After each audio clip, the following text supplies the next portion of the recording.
Good evening. Welcome to First Church of Religious Science here in New York City. I want to extend our greeting to everybody here on our Zoom call, everyone signing in now, and everyone who's watching us throughout the week on Facebook and on YouTube. Tonight, we're going to be talking about and exploring healing various dependencies and codependencies that some of us might have. Again, as people are still signing in, I want to thank you all for being here. I'm thrilled every week to listen to your comments and see that the teaching is working for all of us. We come together every week to explore the transformative power of self-healing. As we gather this evening in our virtual community, and for those of you here with us in the audience, we honor the legacy of Louise Hay, who was a practitioner here at First Church. We celebrate what she taught as it continues to inspire and uplift countless individuals around the world. I know it inspires me and all of you listening.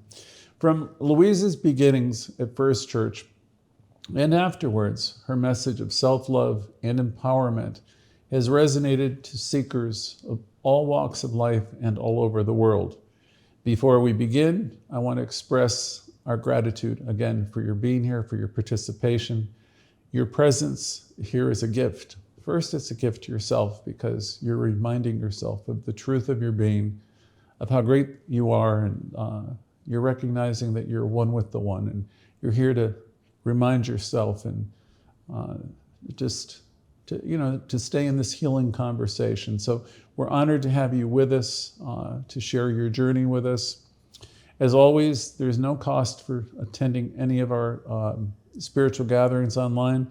We're committed to making our spiritual teachings accessible to everyone without cost. If anyone feels called to support the work we do at First Church, there's always options in the chat. You'll see Jimmy puts them several times through our lessons. There's options for people to support the work if you'd like to. I will say your generosity does help us continue amplifying our message, reaching more people around the world. So let's start with an affirmative prayer. It'll give us a chance to align ourselves with the goodness and the abundance of the universe itself. I invite you to take a moment to center yourself, maybe take a breath or two. Center yourself and realize that we are one with this one energy, this creative energy, one with this presence that's never in absence. We recognize this love, this power is in all of us. It's in every person everywhere, and it's in us now. It's responding to us now. And in the first person, I say, I'm one with this one life. I have the power to choose. I release any beliefs or patterns of dependency that don't serve me. I release anything that no longer serves my highest good. I surrender the need for approval. I surrender the need for validation. I know that all is well. I surrender the need for any of these things, validation and approval, knowing that my worthiness comes from within. Knowing that I am one with the one, that I am an inlet and outlet of it. I affirm my inherent ability to set healthy boundaries and honor my own needs and desires with love and compassion. I release any fears or any doubts that hold me back from fully embracing my authenticity and expressing myself with clarity and confidence. As we journey together on a path of self-discovery and self-healing, I center myself in the guidance and the wisdom within me. I trust in the perfect unfolding of my life's journey, knowing that every experience serves my growth and evolution. I affirm my capacity to forgive myself and others, releasing any resentment or judgment that weighs heavily on my heart. I embrace the power of forgiveness as a pathway to inner peace and liberation, knowing that love holds the key to healing all wounds. In this sacred space tonight with you, this sacred space of love and acceptance, I affirm my worthiness to receive all the blessings that the universe has to offer. I'm open to receiving abundance, joy, and fulfillment in every area of my life, knowing that I am worthy of all good things. I give great thanks for the awareness that this teaching brings, for the blessings of this moment with you, and for the opportunity to awaken to my true essence. I'm grateful for the infinite love and the support that surrounds me, guiding me always on my journey of self-discovery and empowerment. And so it is. Amen. Thank you. Okay. Today, this evening, we want to talk a little bit about the concept of dependency or codependency. Let me start by saying a little bit about our teaching. At its core, we're talking about a power that we live in, that we move in, that we have our being in. In many of my classes throughout the years, especially when I was learning to be a practitioner and minister, we would be talking about one power, oneness all the time. We would be talking about there's not a spot where we would say God is not. Sometimes people don't like the word God, so you can think of any term you want to describe it. But the idea that's most important is to realize that it's everywhere and that it's in you, operating through you. It's a power that's in everything. Some of you call it by source, spirit, higher power. It's called by so many names. The thing to know is we're always talking about the same thing. The one power that's in the farthest star, this energy, this power is in everything that you can imagine and in every place. We start out this class and every class with the realization that we are part of it. We're here always to remind you that you're part of something beyond description that people have been trying to describe and talk about throughout human history. You are one with this thing, one with this power. In fact, you are an individualization of it. Now, that's a lot to take in and to wake to, and realize, oh my goodness, I'm part of this, and it's responding to me. It's very exciting, though, to realize each of us are alive in it. We're inlets and outlets of this energy, this love, this creative intelligence. Again, you might think of it as it's in me, operating through me. And furthermore, it's responding to you all the time. I remind you that we've all come here. We've been born into life. We're here to learn and to grow and to experience life, which is forever and ever expanding. As Louise Hay said so many times in so many places, all is well. And she would go on to say, I trust the process of life. Individually, each of us have come here to evolve, to express ourselves, to grow, to flourish. We've come here to express life and to enjoy life. We did not come here to be boxed in any way, to play our life small or to be controlled in any way. All of life is unfolding. All of life is going forward, and it's unfolding in terms of greater freedom, greater self-expression. And that's true for all of us as well. And so we're going to be talking about this today. Some of you may not know the term codependency, though I presume most of you do. No one really knew the term much before, I'll say, 1990.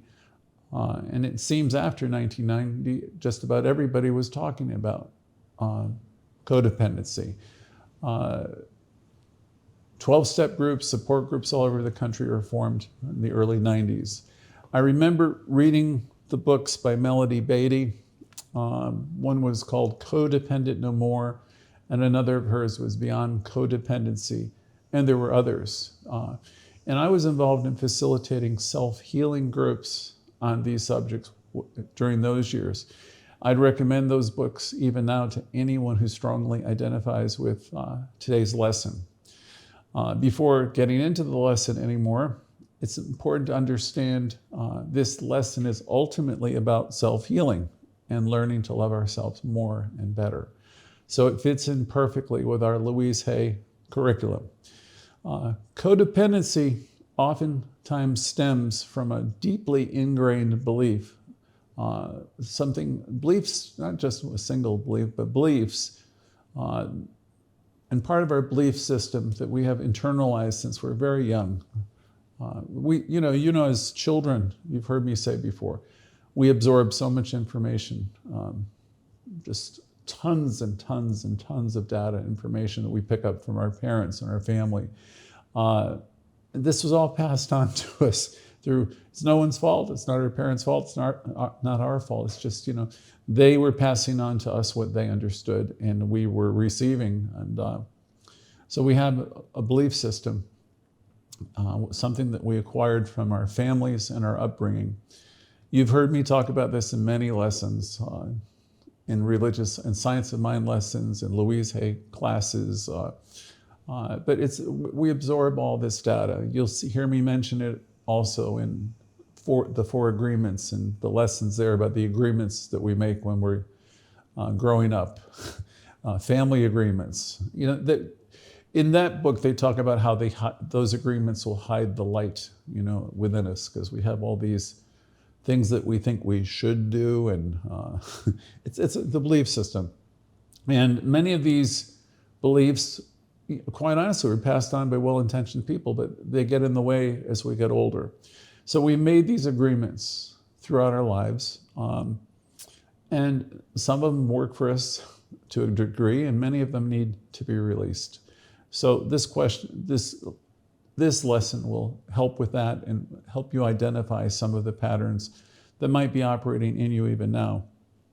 I've got a few questions for everyone to reflect upon. Many of you have worked through this stuff. I know. I know it was something I was working on in the 90s, but some of these things come up again and again. So the questions are here to reflect upon. They may help you unearth some deep-seated beliefs or things that you're not aware of now. So here we go. And as I ask them, just notice what comes up for you. Here we go. Have you ever found yourself hesitating to pursue your dream for some reason? Usually, if you found yourself hesitating because of fear, maybe fear of self-doubt, you're putting it off. There's something holding you back. If this is true, you might think back if there was something that was really important for you at a younger time, something that you gave up on. And instead, maybe you tried to accommodate another person. Maybe it was a parent, maybe it was a partner. Just notice if you found yourself hesitating to pursue something that at the time was very important to you. It may be important to you even now. And how do you feel about it? Reflect on the messages that come up to you as I ask the questions I'm asking. For a moment, reflect on the messages you received growing up about success and failure. Who was thought of as a success in your family? Was anyone thought of as a failure? What are the memories, if any, that come up? What was it like? What were they like? In your family, were you told that you were smart? Were you told that you're wonderful? Were you told that you're capable? Were you told that you are a success? Or were you told, we believe in you, you're going to be successful, or that you are successful? What kind of messages did you receive that gave you confidence? Remember these messages. Remember the good ones. Remember the ones that, caused you pain during those years or instilled doubt. Do you remember any time being told that you were not good enough in any way? Not smart enough, not attractive enough, too anything, too smart, too fat, too thin, whatever. What comes up for you in the way of positive messaging or critical messaging from those early times? Just make a note of it. Whatever comes up, good or bad, do you remember thinking of yourself or feeling that you were unlovable? Or something that you did was unforgivable? Do you think that in some way you were not good enough or bad? Whatever comes up in these memories, make note of them. Did you internalize any of them? Is any of that true for you now? Do you feel in any way not enough, not good enough, that you don't do enough, or that you're not doing what you think you should be doing? Or just look at the beliefs. What kind of memory is coming up that you think could be holding you back from fully embracing your potential now? What memory or thoughts come up that you would really like to release? Are you holding on to things? Are you holding on to the past in ways that are unhealthy? Is there someone that you feel you need to forgive or that you want to forgive? Make a note of any of these things. As you reflect on any of these areas, do you seek validation from others? Are you a person? Do you remember yourself seeking validation from your father, your mother, or your friends? Or even now, do you seek validation from other people to feel worthy or to feel accepted? Again, just let your mind wander around. Were you seeking validation from a parent, or maybe a friend, or more recently, perhaps a partner? Just notice. Now for a moment, consider the beliefs that you inherited about your self-worth and how they influenced your interactions with others. Are these beliefs still with you today? As we work in this class, we get to a place more and more where we use affirmations such as, I love, accept, and approve of myself exactly as I am. Are you there yet? Do you love yourself? Do you accept yourself exactly as you are? And as the answers come to you, remember, this isn't an exercise to be critical of yourself. It's just to notice what is there beneath the surface. Is there any way and anywhere, as we're doing this exercise, where you feel not enough or not good enough? Or do you notice, okay, here's more work for me to do. Let's turn this exercise into a positive experience. Whatever comes up for you is an opportunity for us to work with it. Are there any patterns of seeking external approval that you'd like to examine and release? The universe always answers when these questions are asked. What within you today comes up or comes to mind that you would like to release? Knowing that you have the power to release any of these thoughts, knowing that you have the power to change your thinking and change your life. So make note of anything that comes up, knowing that you can work on them and you're going to be able to release them.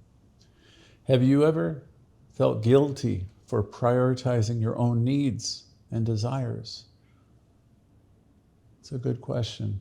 Or have you ever felt guilty for prioritizing your own needs and desires above others? Do you feel guilty about any of this? Do you feel that when you prioritize your own needs, that you are being selfish? If so, just make a note of it. You might want to say to yourself that you have an intention to release this. And we will do some releasing in a moment. Let yourself explore any of the messages that you're receiving as I'm going through these questions. Any messages that you think of about yourself regarding selfishness or selflessness. What are your beliefs? What comes up for you? Are there any beliefs about putting other needs before your own that no longer serve you? Let's move on to another question. Do you find yourself really avoiding conflict or confrontation at all costs to maintain harmony in relationships? Again, this question is, do you find yourself avoiding or desperately avoiding conflict or confrontation to maintain a relationship where you maybe don't speak up when you think it's important for you to speak up? Do you shut down?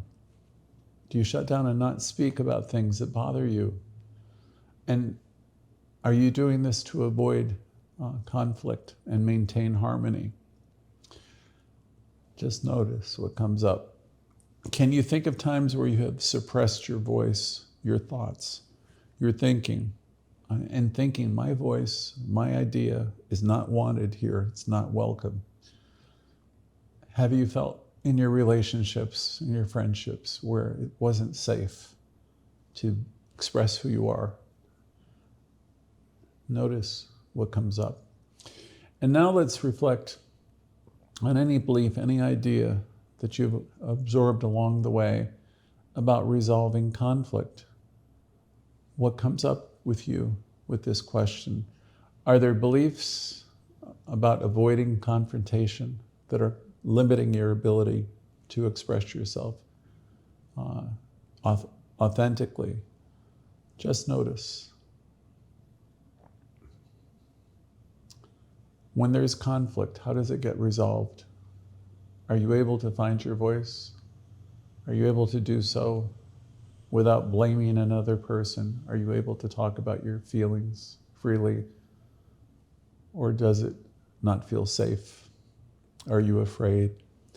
So consider the beliefs that you've internalized, the things we've talked about. Consider the beliefs you've internalized about being deserving and the beliefs you have about self-love, whether you really can say, I love myself the way I am. And then just notice them. Next, are there any beliefs about your inherent worthiness that you'd like to challenge and transform? Is there anything that comes up that would suggest that you're something less than wonderful? Whatever comes up that would suggest you're not worthy. If there's anything there, just notice. Another. Do you find at times you compare yourself with other people and still feel inadequate in any way? If you're finding that you do that, you're comparing yourself to others and you feel inadequate or not good enough, just make a note of that too, with the intention of releasing this as well. Reflect on a moment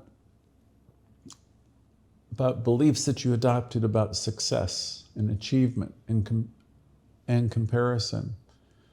Are there any beliefs about measuring up to other people's standards that undermine your sense of self-acceptance and self-worth? Is there anything in you that would say that I'm not good enough, perhaps thinking of what your mother or father wanted for you? Is there any of that type of thinking going on? Any of those types of beliefs? As we look at these questions, any of these questions, we gain insight into the beliefs that shape our perceptions and our behavior.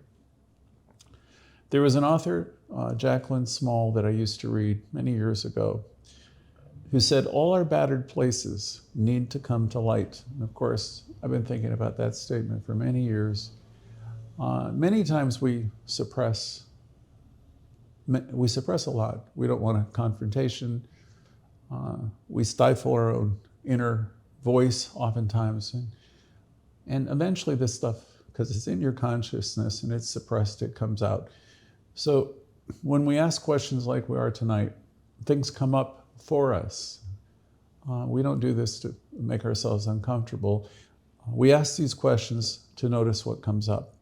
Once we're aware of this type of thinking, of this type of old programming, we can consciously choose beliefs that will support our own growth and well-being. Louise often reminds us that at the core of many of our struggles is the belief that we're simply not good enough, we don't do enough, In many cases, there is a sense of guilt that accompanies this, or we find ourselves being very critical of ourselves. So that inner dialogue might be really tough, critical, which is one of the reasons every week we attempt to make people aware of their inner dialogue. There's a lot of negativity in the world, as we know, and we are trying to heal our lives in every class. We're trying to shift our conversation around that so that internal dialogue becomes more life-giving, and so that we don't buy into, we'll call it race consciousness or the collective consciousness of the negativity. So we're always doing our work in consciousness, or what we might say in mind. And we acknowledge that in all of us, there's some inner underlying chatter that we would want to improve. Most of this could be attributed to what was ingrained and taught to us since we're kids. So if you take a moment now to reflect on where this negativity originated, you'll probably conclude it was influenced from the messages you received early on from your parents, family, society. By acknowledging where it came from and the patterns that still remain, we empower ourselves to challenge and release these patterns. I'm sure all of us on this call have made progress. I know I have, but I also know there's more to do. To further make this point, let's go over a couple more things, one or two more questions. Have you ever found yourself constantly seeking validation or approval from others, even at the expense of your own happiness? Again, do you prioritize other people's needs over your own, or feel guilty or unworthy if you assert your own boundaries? And like before, I think I've asked this question another way. Reflect on the moments where you felt powerless or dependent on others for your sense of worthiness. How have these patterns influenced your relationships and overall well-being in your life? Again, by shining a light on this, we take the first step towards reclaiming our power and autonomy. We can dismantle these patterns as we shed light on them. We can set healthy boundaries as we practice self-love, self-compassion, and as we practice releasing the need for these outdated beliefs. Please remember that our life here on earth is a journey of self-discovery. We're on a spiritual journey. We're all here to learn and to grow every single day that we're here. Each moment offers an opportunity for growth and transformation.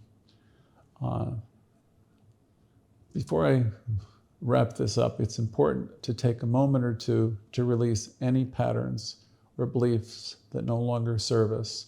So I'd like you to consider, just for a minute or two, close your eyes or get yourself centered and take in a deep breath and another, and maybe visualize as you're breathing in, visualize healing light coming into your body, going through your body, surrounding your body, touching everything that needs to be healed, anything that needs to be improved. Breathe in this warm healing light and know that this light is touching every area of worry and concern. Now visualize yourself surrounded by this warm healing light and repeat after me. I release all beliefs and patterns that no longer serve my highest good.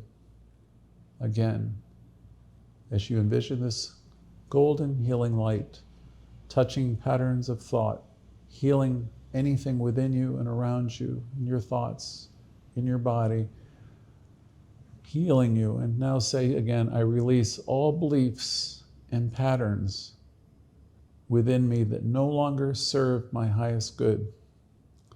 And as you say these words and take these words in, feel the weight of these burdens lift from your shoulders as you release them to the universe. Allow yourself now to be filled with a sense of freedom and liberation, knowing that you are worthy of love and acceptance just the way you are. You might use one of Louise's affirmations. I love myself the way I am. As we journey towards healing, self-care becomes a cornerstone of our self-discovery process. Self-care encompasses a wide range of practices from nurturing our physical bodies to tending to our emotional and spiritual well-being. Self-care is not selfish. It's an act of love and compassion towards ourselves. By prioritizing our well-being, we replenish our inner resources and we cultivate resilience in the face of life's challenges. I recall one of my favorite teachers, Dr. Bill, saying, there's nobody nicer to be nicer to than you being nice to you. So tonight, I invite you to explore self-care practices that resonate with you. It doesn't matter if it's meditation, affirmations, journaling, affirmative prayer, spending more time in nature, or engaging in the creative arts, creative expression.